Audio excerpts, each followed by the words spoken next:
Bonjour et bienvenue à cet épisode spécial de Retour sur l'investissement. Retour sur l'investissement sur la route.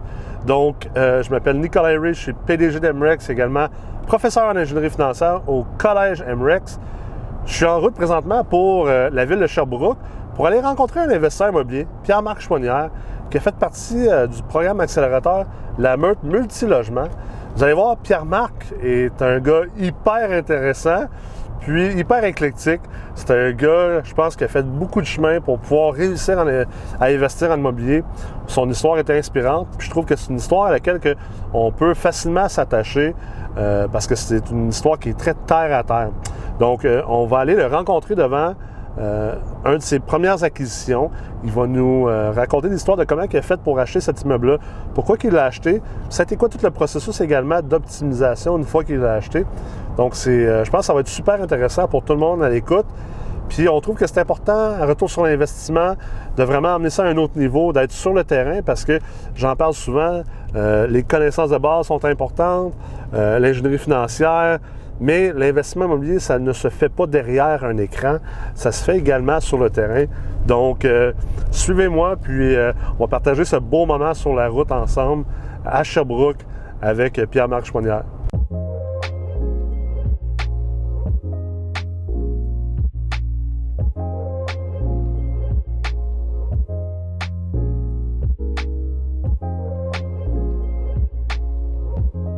Good. Alors, Pierre-Marc, merci beaucoup d'être là aujourd'hui. De rien, merci de l'invitation, Nick. Ça fait plaisir. Donc, toujours heureux d'avoir un ancien étudiant de la Meute Multilogement avec nous aujourd'hui à l'épisode RSI, donc une mission spéciale en plus.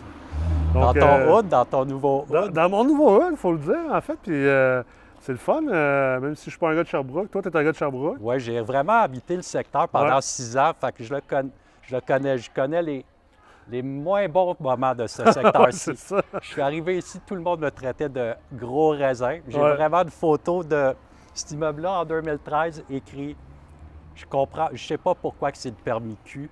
C'est-tu à cause des prostituées qui sont à côté? » Aïe, aïe. Mais c'est ça, il faut le dire, ça, ce coin-là, là, on est sur la rue Ball, la rue Alexandre est juste là. C'est le coin pas mal le plus rock'n'roll de Sherbrooke. Là. Tu dis que tu habites là à quelqu'un vrai de vrai Sherbrookeois, puis tu regardes. Ouais. Ouais.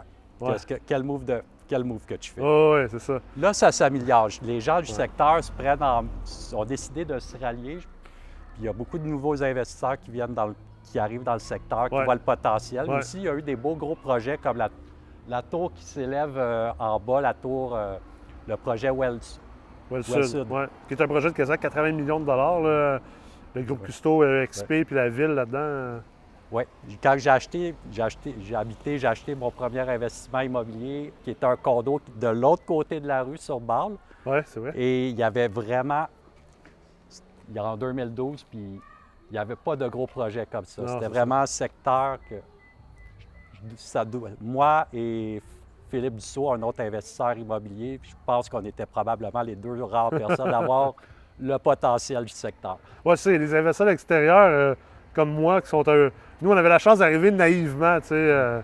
J'avais pas les mêmes préjugés face à ce secteur-là, mais c'est tout à ton honneur parce que je pense que le secteur, il y a vraiment beaucoup de cachets et de potentiel. Cet immeuble-là, c'est quoi? C'est combien de logements?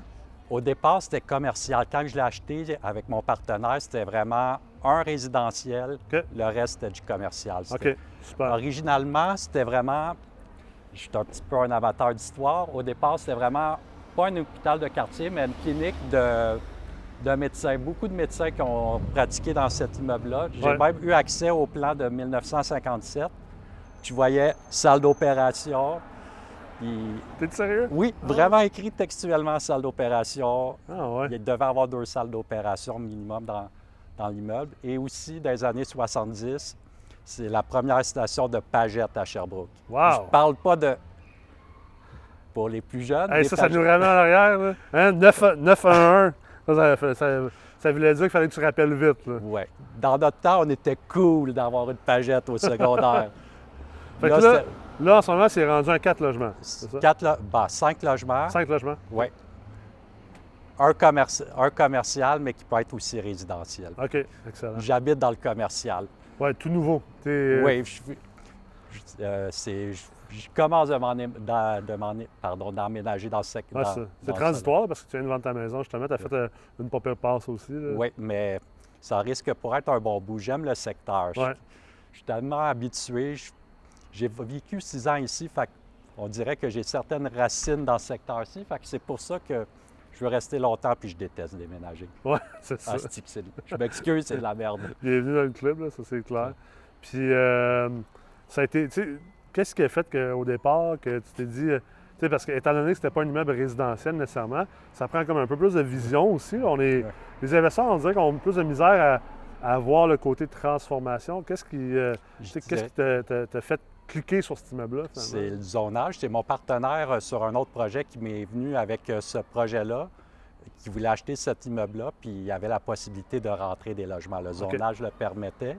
Et on pouvait même monter d'autres étages, mais j'étais un petit peu de mon côté, j'étais un petit peu limité financièrement. Ouais. Et des fois, la vision est là, mais... Oui, puis monter les étages, on s'entend, c'est beaucoup d'argent. Ça demande une certaine expertise, puis ça demande aussi, on va se le dire, un peu de courage. Oui, disons que juste faire ce projet-là, demander de courage. Et de patience. Et oui, malheureusement, quand que je m'attendais à quelque chose de rough, mais pas au point de devoir parler à des avocats et avoir eu un entrepreneur général qui nous faisait la vie dure. Oui, disons qu'il y a eu des choses qui ont été faites un peu rondement. Oublier des 45 degrés dans des moulures. Tu as une moulure à 45 puis l'autre à 90. C'est comme... je suis comptable, j'ai aucune habilité en construction puis je trouve que ta job est mal faite. Aïe, aïe. Puis mettons, ça a été quoi le timeline entre le moment... Tu sais, explique le timeline un peu entre le moment où tu as trouvé l'immeuble, où est-ce que tu l'as trouvé, et le moment d'achat. C'était-tu un immeuble qui était à vendre sur Centris? Non, c'était vraiment probablement de la prospection parce qu'il y avait un avis de 60 jours. L'ancienne propriétaire, elle avait la corde au cou. Si on ne signait pas, la semaine qu'on a signé, c'est la Banque Royale qui reprenait. T'es sérieux? OK. Oui. Wow. C'était vraiment... On ne closait pas. Si on ne closait pas, elle perdait l'immeuble. OK. C'était minuit moins une. Ça a-tu fait que ça a été assez facile de négocier avec le vendeur? Ou... Elle était prête. On avait déjà le prix. Tout était réglé. Mon partenaire avait déjà réglé le côté. Toutes ces histoires-là. Oui. Je pense que ton partenaire, c'est un autre gars de la Meurthe aussi. Oui, hein? c'est de la Meurthe Art. Oui, que tu l'avais rencontré durant la Meurthe. Non. Non? Ah, non, c'est toi qui nous as mis en contact. Ah, c'est moi qui vous ai mis en contact? Oui. T'es sérieux?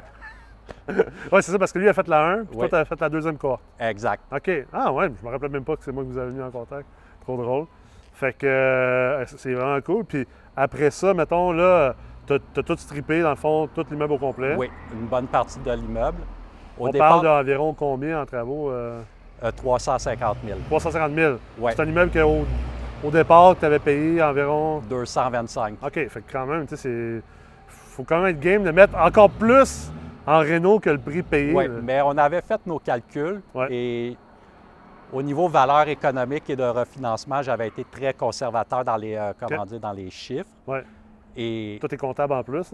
Oui. Et finalement, ça a été le dossier conservateur, puis à 350 000, ça rentrait. On pouvait refinancer la CHL sans problème. Mais j'avais oublié les soft costs, puis que les soft costs ont explosé en plus. Ah ouais? COVID, puis un extra en plus. Fait que, mais en même temps, tu sais, je veux dire, dès que tu t'embarques dans la rénovation lourde d'immeubles résidentiels, dépassement puis augmentation des coûts, c'est normal. C'est assez normal, mais encore plus, en plus, tu l'as fait durant le COVID. C'est que la COVID est arrivée en plein milieu. C'est ça. Techniquement, ça aurait dû être fini avant le début de la COVID. Ouais. Si on aurait eu un entrepreneur qui aurait respecté sa parole et les délais, ça aurait été avant la COVID. Juste avant. Finalement, tu as été gelé à cause du début de la COVID. Oui, puis probablement qu'à cause de la COVID, il n'y a pas trouvé du monde pour finir, ça tirait. Puis après ça, quand ça s'étire, c'est sûr que... Fait que malgré ça, un bon investissement, quand même, surtout un bon apprentissage aussi, je pense. Très bon apprentissage. Est-ce que je le referais? Ça dépend du point de vue. Je dirais qu'humain, ça a été tel que tel. Ça a causé une séparation dans mon couple. T'es sérieux? Oui, à cause des problèmes avec l'entrepreneur. Tout le Tout le stress puis l'anxiété. Je dirais que l'anxiété, plus ou moins, c'était juste qu'à un moment donné, il fallait que ça avance et que ça avançait pas. OK. Fait que là, il a fallu que toi, tu mettes du temps là-dedans. Puis, exact. Puis c'est un côté important. Tu sais, les gens veulent... Tout le monde veut devenir millionnaire en 90 jours T'oublies. en faisant l'immobilier, mais tu sais, puis c'est le fun des chiffres, c'est le fun de faire, tu sais, t'es comptable, on enseigne l'ingénierie financière, mais tu sais, j'essaie de répéter toujours aux gens le plus possible, leur faire comprendre que, tu sais, derrière l'écran, dans le chiffrier Excel, c'est hyper important, c'est essentiel, c'est une chose, mais il y a aussi autre chose, surtout quand tu es en optimisation, c'est tout le côté, tu sais, le terrain, la gestion de tout ça, les émotions, le côté humain aussi. Les gens l'oublient beaucoup, je pense. Je dirais que des fois, tu fais « Ouh, est-ce que j'ai... Pour ce risque-là ou ce rendement-là, est-ce que je suis prêt à prendre de ces risques-là côté humain? » Ça t'oblige à te remettre en question par rapport à ça. L'investissement immobilier, surtout en optimisation, c'est pas passif. Hein? Exact. Puis je dirais que après ce projet-là, j'ai eu une réflexion stratégique sur quel type de projet que je vois. C'est comme, est-ce que je fais de la grosse rédo ou non? Pour l'instant, c'est peut-être mon seul projet, mais le marché a tellement évolué dans la dernière année que même stratégiquement, comme investisseur, j'essaie de me retrouver. J'ai parlé de 4,3 de TGA à Sherbrooke. Là, c'était du jamais vu. Là.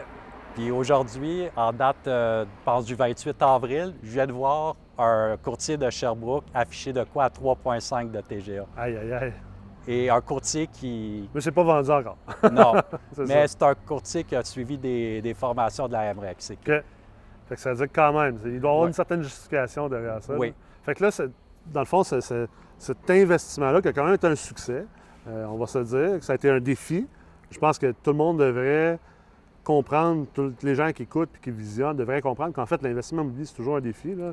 Ça, je pense que c'est quelque chose depuis le début quand j'enseigne. J'essaie de faire comprendre aux gens, c'est pas un walk in the park, là. C'est pas un 60 logements, là. C'est un 5 logements, mais c'est beaucoup de travail, beaucoup de solutionner des problèmes. Ça va jamais se passer comme que tu l'avais prévu sur papier, peu importe le nombre d'analyses que tu fais. Oublie ça. Moi, impossible. Oublie ça. Moi, je fais conservateur, optimiste. Optimiste. Optimiste, c'est comme techniquement, c'est qu'est-ce que ça devrait être. Fait que je vise toujours le conservateur pour qu'au final, au refinancement, que ça balance ou que... Fait qu'une conclusion que tu tires de cette acquisition-là, cette transaction-là, c'est ça t'oblige à te remettre en question ton profil d'investisseur un peu, de dire est-ce que je veux vraiment faire des aussi lourdes optimisations, peut-être aller plus vers quelque chose un peu plus... Je dirais plus soft. Le dernier achat que j'ai fait, c'est vraiment du soft optimisation. Genre, j'ai spoté un immeuble que les revenus sont en bas du marché, mettre des services puis rattraper le marché. Puis tu vises des immeubles qui ont un bon taux de roulement, que tu vois déjà qu'il y a un type de clientèle qui roule assez rapidement pour être capable de changer changer les prix. Je dirais que le dernier achat, je suis en ligne qui était en moyenne à 350 pour 1,5 à pas loin de 500 pour 1,5. OK. Puis, qu'est-ce que qu'est-ce que tu ferais différemment? Là? Tu recommences demain matin, on retourne en arrière là, de quoi, 1 an et demi à peu près. Qu'est-ce que tu ferais différemment dans le deal? Je dirais meilleure planification, meilleure sélection des partenaires au niveau de réalisation des travaux. Je dirais en général, puis sous-traitant. Dans mon cas, le regret, c'est de ne pas avoir fait un due diligence un petit peu plus poussé de l'entrepreneur. J'avais quelques lumières rouges. Quand tu es un entrepreneur dans un contexte de pénurie qui court après l'ouvrage, c'est pas bon signe. C'est très mauvais signe. Fait que là, tu n'as pas écouté ton intuition. Exact. C'est écouter ton intuition puis d'aller voir sur ça qui est... J'avoue. Dans ce cas-là, c'est un bon conseil, pour vrai. Là. Sockage, pour les gens qui ne savent pas, c'est aller voir les dossiers les plus mutifs, puis dossiers criminels. Puis, juste à sortir le plus mutif, j'aurais pu me payer un voyage dans le sud à 3 $ de la craque. T'es sérieux? Oui. Aïe, aïe. Incroyable. Puis, comment ça, tu sais, comment que tu comment ça se structure, par exemple, un partenariat dans une optimisation comme ça? Est-ce que les deux, vous étiez actifs? Il y en avait un qui était moins actif que l'autre? Mon partenaire, vu qu'il était à Montréal, c'est moi qui était vraiment plus actif sur le terrain, que je vérifiais si tout était fait, que je faisais le day-to-day, la location. Ouais. Comme on dit en anglais, de boots on the ground. Oui, exactement. C'est pour ça que je devais mettre un peu de pression à l'entrepreneur. Tu arrives, ça fait 2 semaines que la seule chose qui s'est faite, c'est mettre des tuiles au niveau de la salle de bain de céramique, mais aucun coulier, rien, puis t'es comme. C'est quand que ça va être fini. Oui. Puis c'est quoi ta plus grande fierté par rapport au projet dans son Je dirais de l'avoir fait. De l'avoir fait, de le réaliser, puis d'avoir un profit malgré toutes les aventures. COVID, entrepreneur. Par chance que le COVID a eu du bon, ça a boosté les marchés. C'est quoi le rôle que tu vois? Tu sais, tantôt, tu parlais de planification, due diligence. On s'entend, tu as pris beaucoup d'expérience. C'est ta première acquisition, ça? Ou ta deuxième, je pense? C'était ma deuxième, mais c'est mon premier gros projet. C'est ça. Fait que ta deuxième acquisition, fait que tu sais, relativement nouveau comme investisseur. Je pense d'ailleurs, les gens peuvent aller écouter ton épisode. On avait fait un épisode ensemble sur retour sur investissement. Non, sur les propriétés. Sur les propriétés, que tu racontes un peu ton histoire, mais bref, tu as sauté dans le bain de l'investissement. Je dirais que je l'ai eu facile pour mon premier investissement. Un 8 logements bien situé. J'ai fait la recette d'attendre le turnover rapide pour mettre des meubles. Il était déjà beau. Craquer les loyers, vu que c'est beaucoup d'étudiants qui recherchent un pied à terre meublé, puis ils ne veulent pas se casser la tête. Et pas loin de l'université Bishop, beaucoup d'étudiants internationaux. Fait que ça permet d'avoir une belle sélection de locataires. Mais tu sais, on dit souvent, là, c'est un peu là où je voulais m'en aller. On dit souvent, tu sais, il y a beaucoup de gens qui disent, on peut apprendre sur le tas, pas besoin de s'éduquer, pas besoin d'avoir des bases de connaissances, puis blablabla. Bon, tu sais, c'est sûr que ça prend de l'expérience. Puis il faut faire des projets, puis tu sais, c'est clair qu'on apprend de ces projets-là, puis on devient meilleur. Mais ça reste que, tu sais, je pense que tu avais quand même des bases. Tu sais, tu as étudié la comptabilité, tu as fait le certificat d'ingénierie financière, tu as fait la MERT. Est-ce que tu penses que tu t'en aurais sorti aussi bien sans une bonne base de connaissances? Je ne l'aurais pas fait de ne pas avoir les connaissances. Point final. Point final, je ne l'aurais pas fait. Un, j'aurais pas vu qu'il y avait un deal potentiel. OK. Un, j'aurais fait. Fait que les connaissances te permettent d'ouvrir tes horizons puis voir qu'est-ce que tu peux faire. Ça me permet de voir, il y a une opportunité, surtout que je connaissais le secteur. Oui. OK, j'ai le feeling que ça va popper, qu'il va y avoir un beau projet. Oui. Fait que des logements un peu plus luxueux dans le secteur qui est comme moins aimé, ça permet d'attirer une belle clientèle. Ah, super. Merci beaucoup, Pierre-Marc. Ça a vraiment été trippant. Puis merci de partager cette acquisition avec nous. Tu sais, c'est pas tous les investisseurs sont prêts à s'ouvrir et à partager un peu le processus. Puis je trouve ça super intéressant pour les gens qui sont à l'écoute parce que, tu sais, on ne peut pas faire 150 acquisitions à chaque année. Fait que, tu sais, de voir un peu comment les autres font leurs acquisitions, c'est un bel apprentissage aussi, puis une belle expérience. Merci. De rien. Merci pour, l'invitation. Ça fait plaisir. Alors, on quitte encore la ville de Sherbrooke après cette merveilleuse rencontre avec Pierre-Marc Chouanière, investisseur immobilier, également ancien de la Meurthe Multilogement. J'espère que vous avez apprécié cette rencontre. Je trouve que c'est vraiment quelque chose d'extraordinaire lorsque des investisseurs s'ouvrent à nous, s'ouvrent au monde, nous partagent leurs expériences en toute humilité. C'est tellement des apprentissages importants et j'espère que vous saurez au bon moment investir dans votre propre éducation. Je pense qu'un investisseur immobilier, on parle d'humilité, bien, ça veut dire qu'on est continuellement en train de s'éduquer, d'essayer de pousser notre base de connaissances encore plus haut, plus grand, plus loin, parce que c'est probablement le meilleur retour sur investissement qu'on peut avoir. Donc, j'ai bien hâte de vous voir au prochain certificat d'ingénierie financière ou possiblement dans le programme La Meurthe Multilogement. Vous pouvez prendre toutes les informations sur le site web du Collège MREX et je vous dis à la prochaine.